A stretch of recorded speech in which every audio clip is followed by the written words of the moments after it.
them. It doesn't take 9 guns to go kill one person. That's overkill. My child didn't deserve that. She was a mother. She was a sister. She was a daughter. She was a niece. And she loved life. She had 2 businesses. A brand new car that she had for 2 weeks. A brand new life that she just started with her first job that she wanted for the rest of her life. She was set at 32 years old. Set. She didn't bother nobody. She had no clue this was going to happen. She was busy looking on her phone. And for you to say that they want a second trial because they don't think it was fair, it ain't fair that my child no longer here. I can't talk to her ever again. Ever. You sit behind bars, you breathe in air, you see the TV and everything. She can't do that no more. She's gone. And I don't even know how to even begin to help my grandson to understand his mom was never coming back. I just pray that he don't end up like you. Because today, that's all you see in the news. That's all you see is kids killing people. Innocent people getting shot and killed for what? No, you didn't shoot. You didn't get out of the car. You didn't do any of that. But you didn't stop it either. And you knew it was going to happen. So today, I ask for the maximum. Because I can't see my child no more. You need to see yours either. Thank you.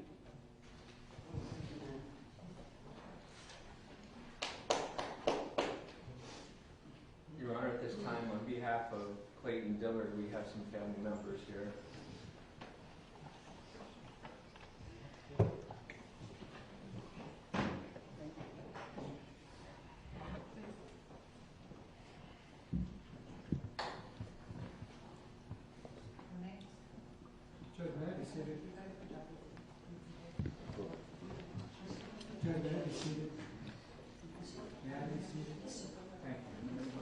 Judge, we have Ms. Tammy Anderson, mother of Clayton Dillard, present. We have Clayton Dillard, his father, present, and his aunt present as well. Thank you all. Will the young lady speak from you? You're all welcome to speak. Just raise your right hand. I'll just swear you all. You solemnly swear affirming the testimony you give will be the truth, the whole truth, and nothing but the truth. I will, if you would, keep your voices up. Let me walk right here. What I can say, he took my son away from me. He took my grandson's father away from him. And he took my sons away from his brothers. And you need to pay. You wasn't a shooter though, but you do need to pay for your act and what you did because everybody needs to see this.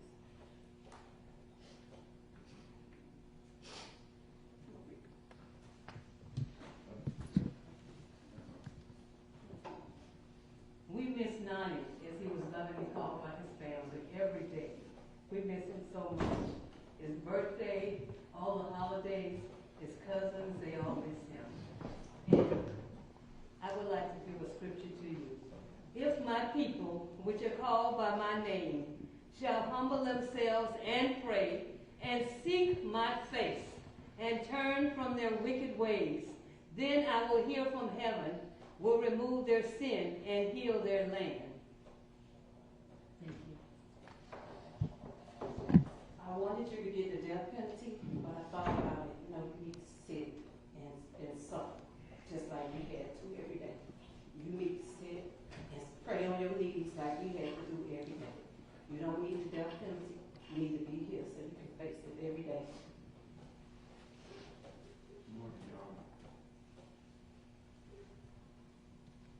I'd like to tell you something. You took a gift from me, from many people. I had nothing.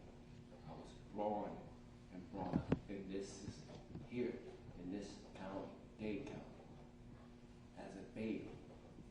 And I can tell you one thing, the system works. And it's going to work for you. If it don't, you know what happens. I'm going to tell you this, my baby, my son, who raised to love, give, protect, don't follow, lead, become a man, figure out his purpose. No one ever told me my purpose. But I realized once I got these gifts of change, as being an orphan, 38 foster homes, you took something that kept me silent. Silent. 600 people you hurt from only mine. They're in jail, walking the street. You took their nephew. You took my grandson, father away from him. You hear me? My grandson. I have nothing. No mama, nothing. An orphan, born in this world, in this county, man. You must pay.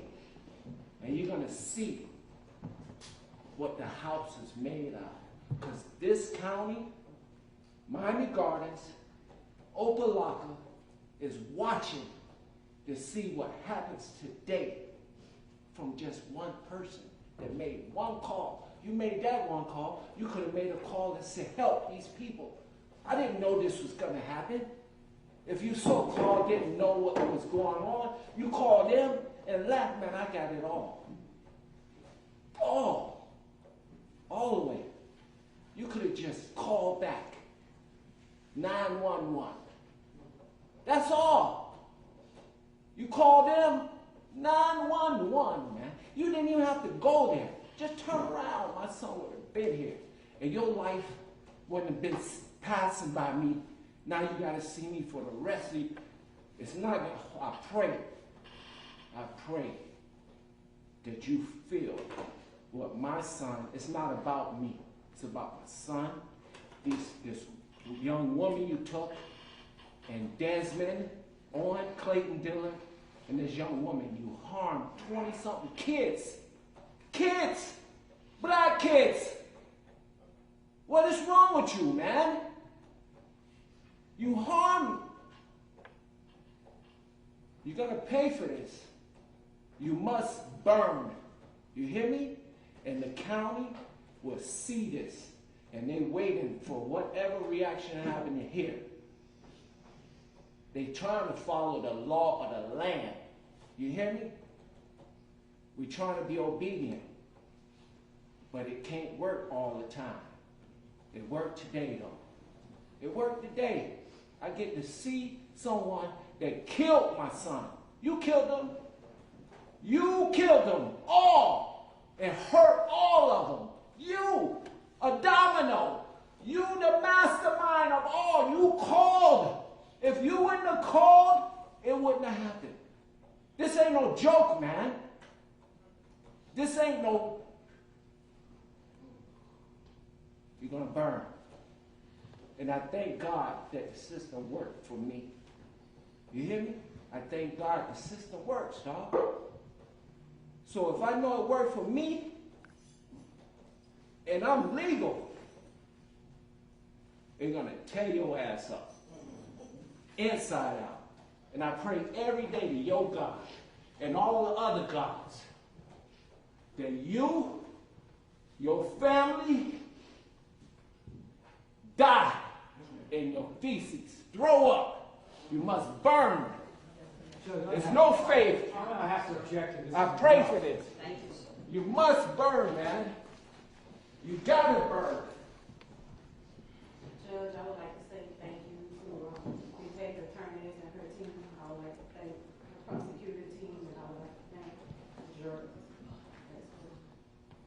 Thank you for being here.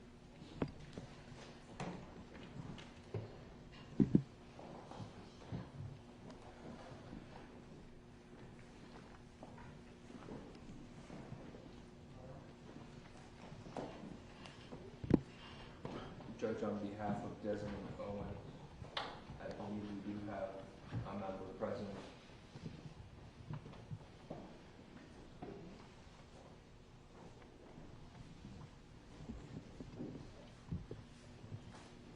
Introduce yourself.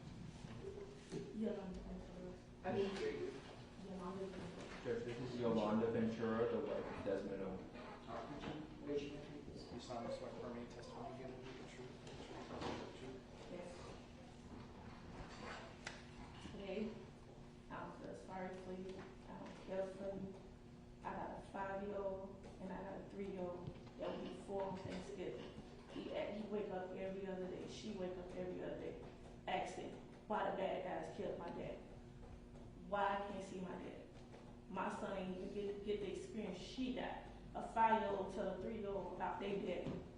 That ain't what she's supposed to do. My baby gets up every other day. She had graduation. She cried when they said, invite your family to your graduation. She think a family is a mama, a daddy, a sister, and a brother. But guess what? Her daddy wasn't there. I had to be there with my baby. His friends had to be there with my baby. She had to suffer. She cried. That's not fair for her.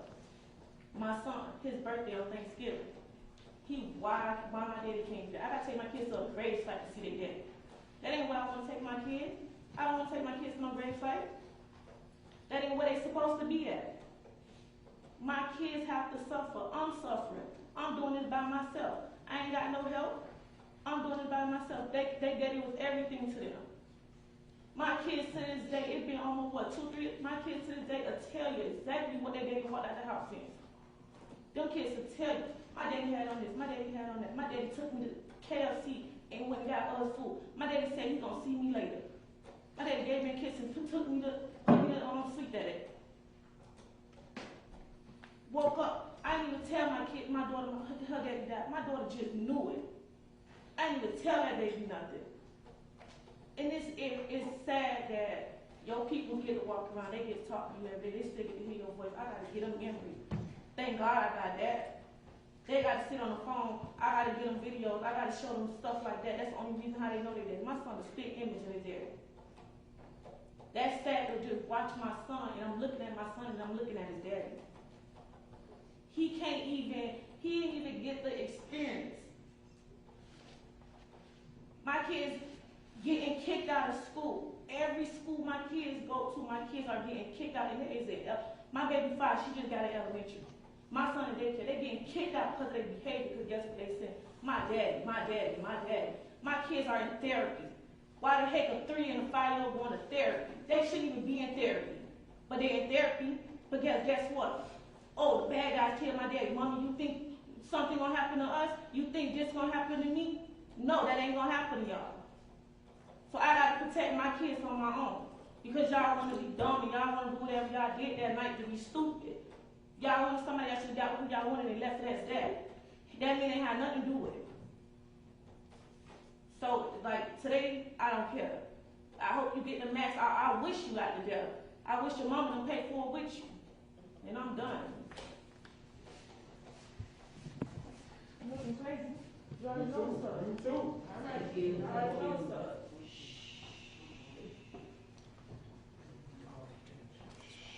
Quiet. Please. Your Honor, at this time, I think that we've covered each of the individuals that we've lost that day, and I know that a representative from each family was allowed to speak regarding their pain and their loss.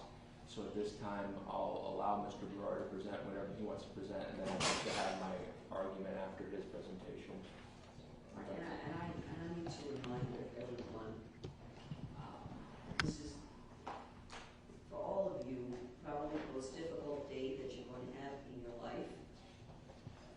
And it is for this court as well.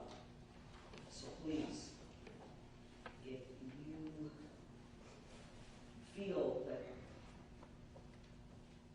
the emotions are getting to you, I need you to please step outside. We have to have peace in this courtroom.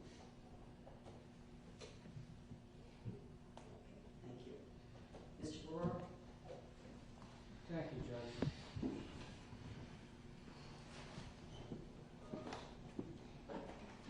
Your Honor, you heard the evidence in this case.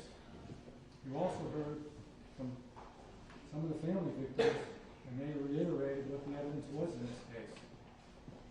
That Davonte didn't shoot anybody.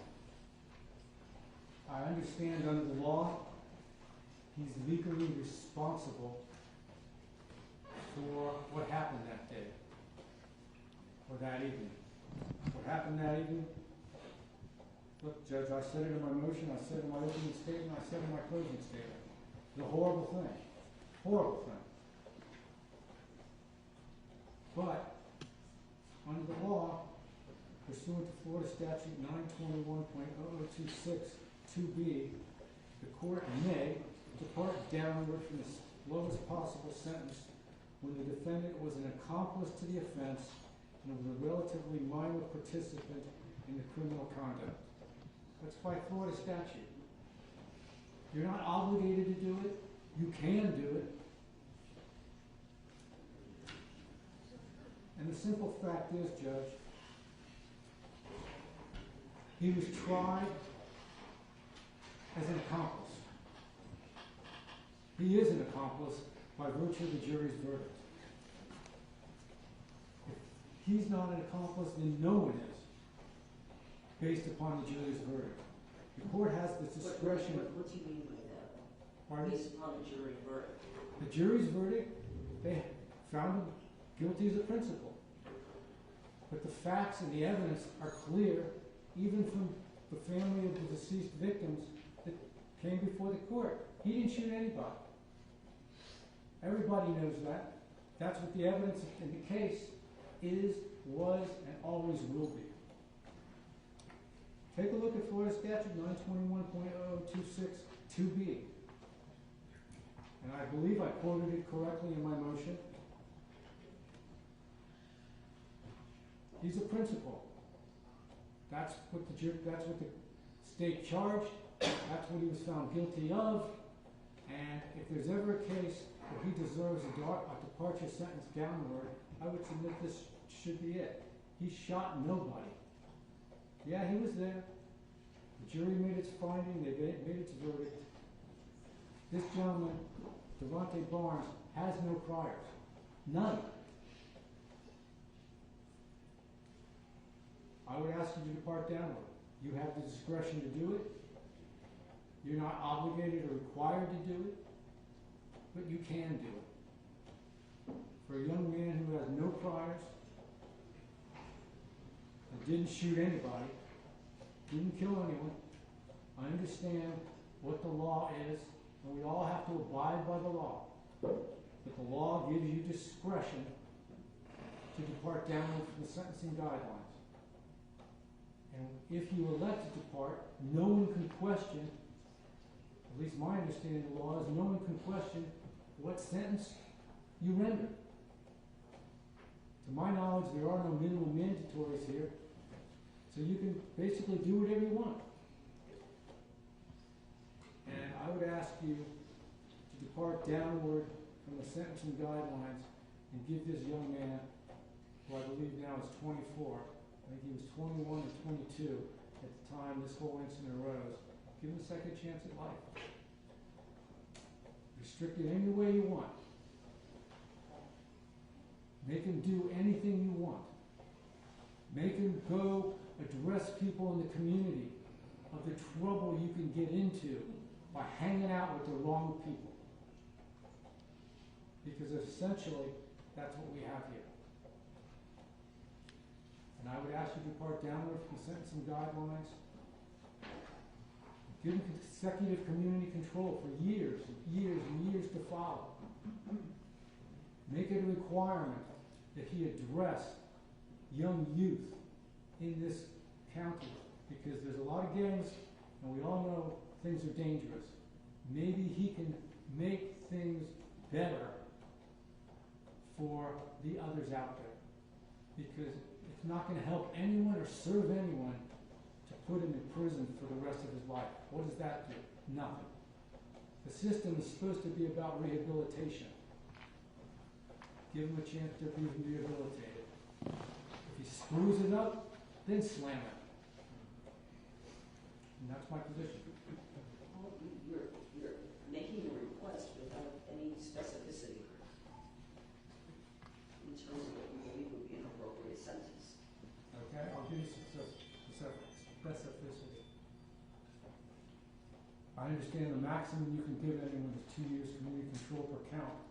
Give him 20 years community control, followed by 20 years probation. And make it a special requirement that at least once a month he go into the inner city schools and address the youth on the dangers of hanging out with the wrong people and what can happen to you.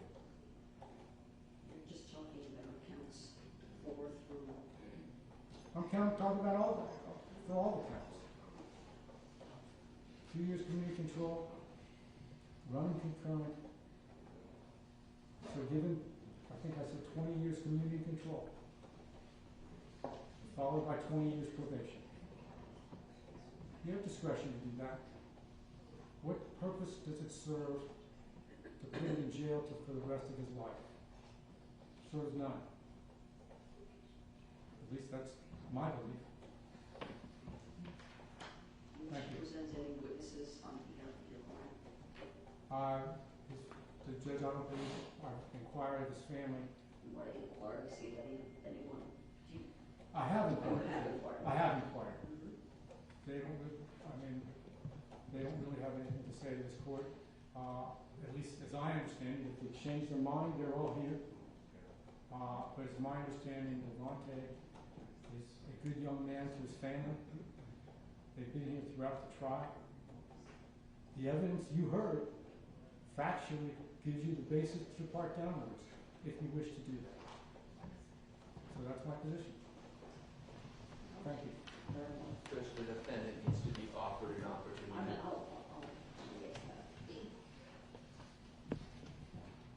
But I will get to that after you make your recommendations. Well, Judge, depending on what he says, and well, does he? Oh. Does Okay, right? hold on. Let me handle. Yes, Judge. Finish up with the defense. Besides any prospective witnesses, at sentencing, this court has required Mr. Barnes to give you the opportunity, and you do have the opportunity and right to speak if you wish. You're not forced to, but if you wish to make any statements, this is the time to do it. Have you spoken with Mr. Barnes about this? In the past, Judge, Why don't you take a moment to speak with him again?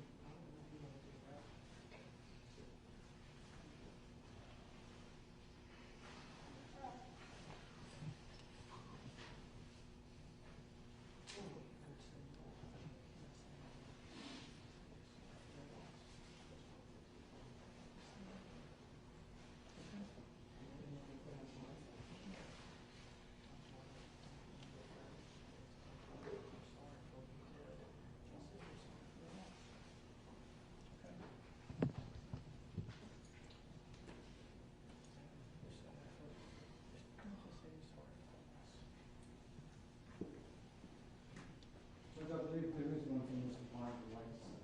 Mr. Barnes, you've already been sworn. Any statements you'd like to make, this would be the time to make. Yes, Your Honor. I need you to speak up, please, if you would. If not, so yes, I just wanted to just send my apologies to the families, mothers and fathers.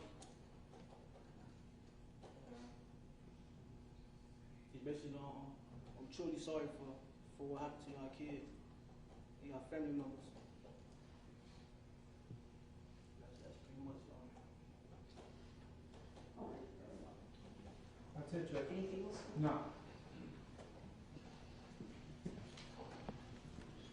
May I be heard, Your Honor? Yes. Judge, respectfully, in response to Mr. Barrer's request of this court to downward depart, I disagree with Mr. Barrer's statement regarding the finding of a principle somehow warrants or allows the court to downward depart.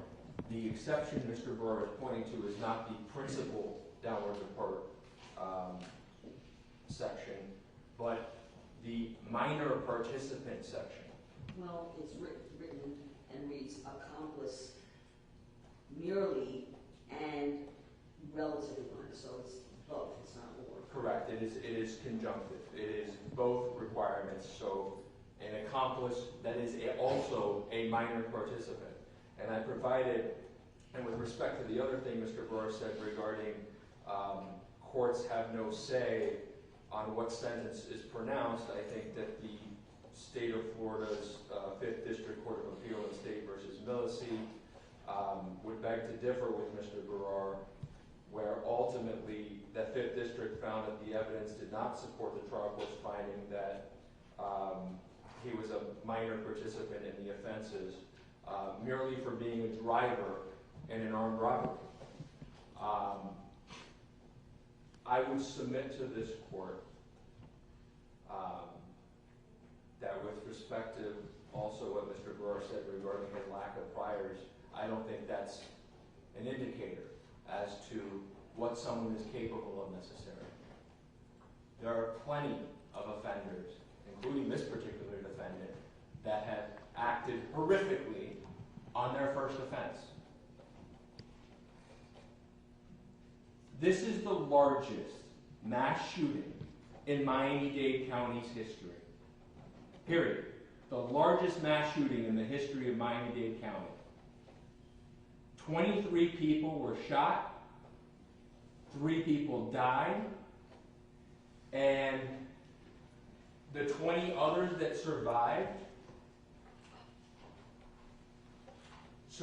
with permanent total paralysis from the waist down, sepsis, organ injury, permanent nerve damage from some of the testifying surviving victims who stated that they couldn't lift their foot off the ground anymore. They had what's called drop foot. Broken bones. 23 people had their lives forever changed and shattered. Because the defendant participated in this crime, and he did so not in a minor way. I'm sorry, Judge, I disagree with the defense.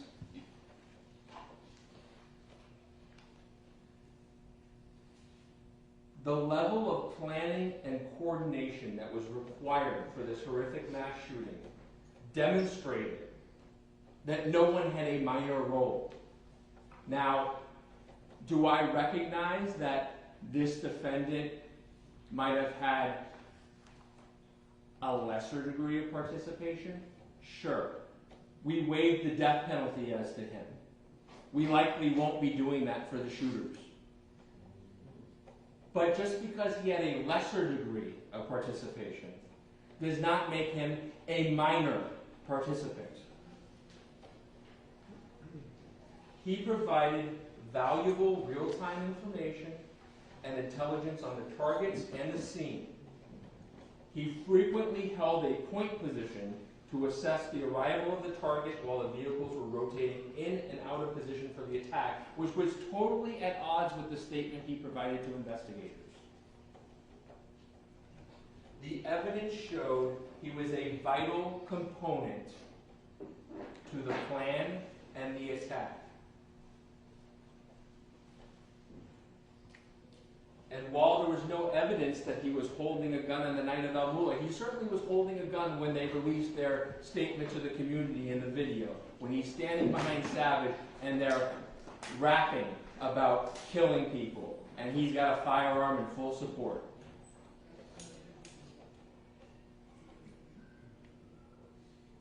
They needed someone that was going to blend in, that could use his mother's car, that wouldn't stand out, and that wouldn't shoot, so that they could get the killers in position. And he is as guilty as the killers as if he pulled the trigger himself under the law.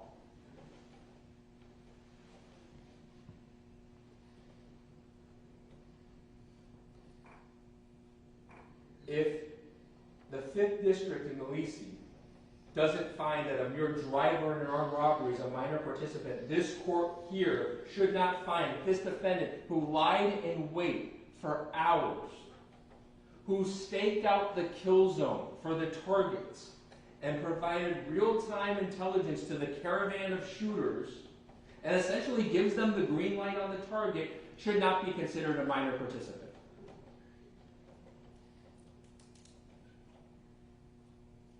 This was an orchestra of death and violence. And this defendant played his role in the orchestra. I urge this court not to downward depart and to sentence this defendant appropriately to life in Florida State Prison for each and every count of the indictment, counts 1 through 23, given the extreme violence that was inflicted, the extreme planning and coordination, and the fact that what they did that night can never be undone.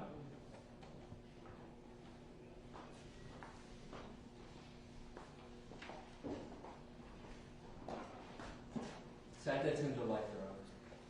Thank you. All right, ladies and gentlemen, in a few minutes, I'll be right back. Thank you. All rise.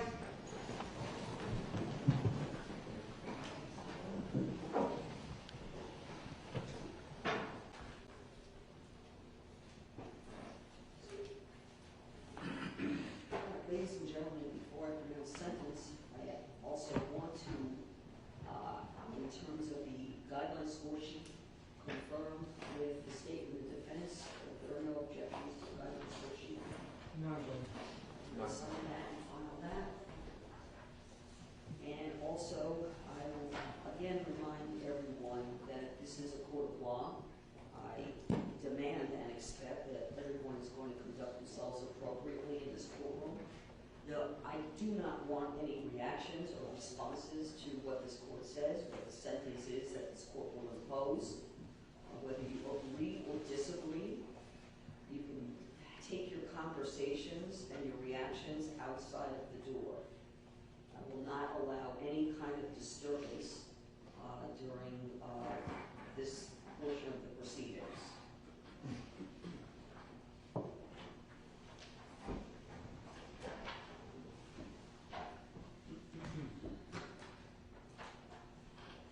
This was an extraordinarily difficult trial, and I can say one of the most difficult that this court has presided over. I don't have the words to state how much pain I am. It is clear that the victims, the families of the victims, the countless number of people,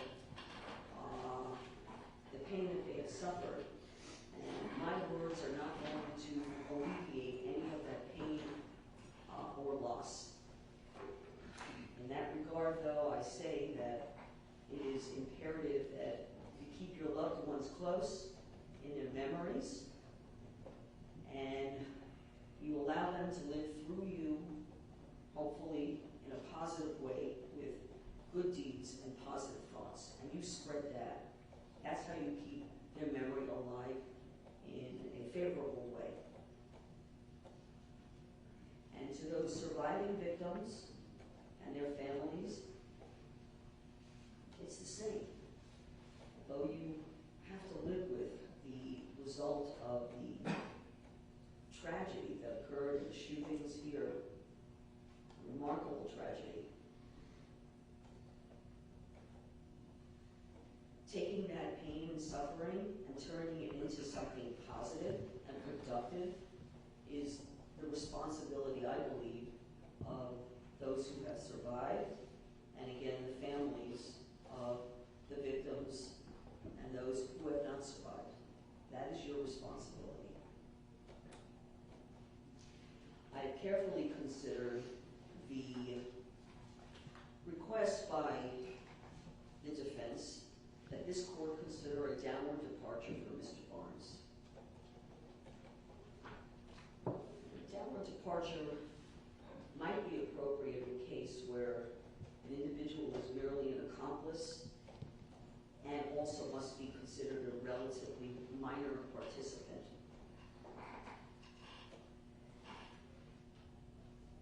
In this particular case, I cannot make those findings. I cannot find, Mr. Barnes, that you were simply an accomplice and actions here and the crimes that were committed and the carnage that resulted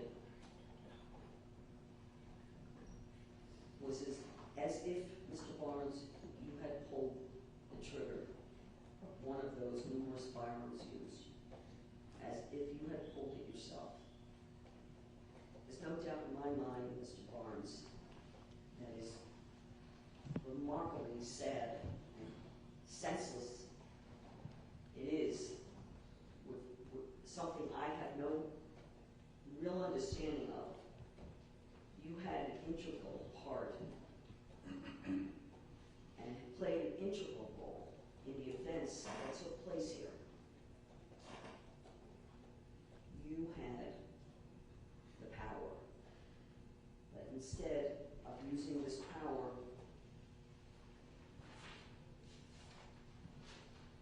to help avoid, again, a senseless tragedy, you chose otherwise. You made an independent decision. Was it in your efforts to have and be part of a group, have a badge of honor? No, this was a badge of dishonor. These were your choices, Mr. Barnes. So a downward departure is not appropriate in this case.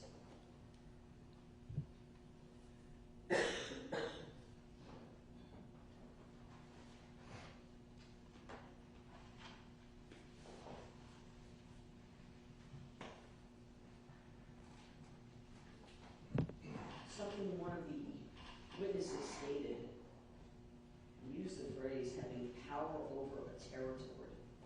We live in the United States, a place of freedom. Well, each individual has the right to live freely where they live. No individual has the right to take or assume or attempt to assume power over a territory. Those were a very telling statement for me. And sadly, I see that this was really the genesis of, and continues to be the genesis of, cases such as these that result in such inexplainable but avoidable loss of valuable life.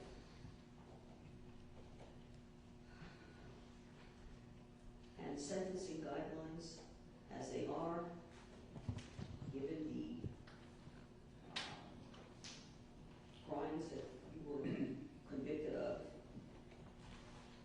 specifically as well on the attempted second-degree murder charges as to each and every count, the severe injury points based upon the testimony of the witness's medical examiner as to the, in addition, the permanent injury and perpetual suffering that those individuals will continue to have. The court is not going to depart from the sentencing guidelines. Therefore, Mr. Barnes, as to count one,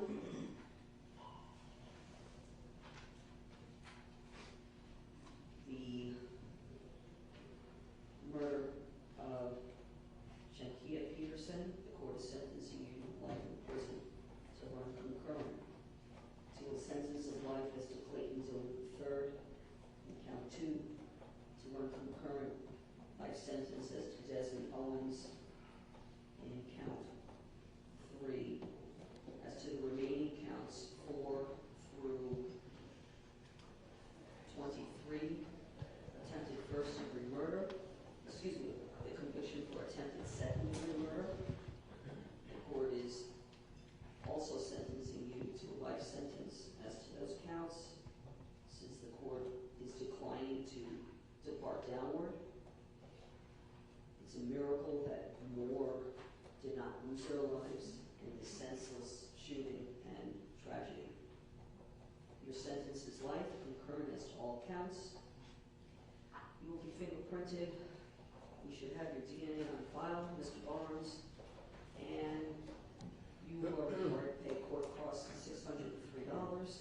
Mr. Barnes, you have an absolute right to take an appeal of the judgment of conviction and sentence, of the judgment of conviction of the jury, sentence of this court, and appeal of any rulings that this court has made. Mr. Barrar, are you privately retained or are you court appointed? Judge, I was appointed by court, and so I would ask that the public defender's office, at least for the time being, be appointed to represent the defendant, Mr. Barnes. So, what I will do And then, I will notify, I will send them an email advising them they get them appointed. so that Mr.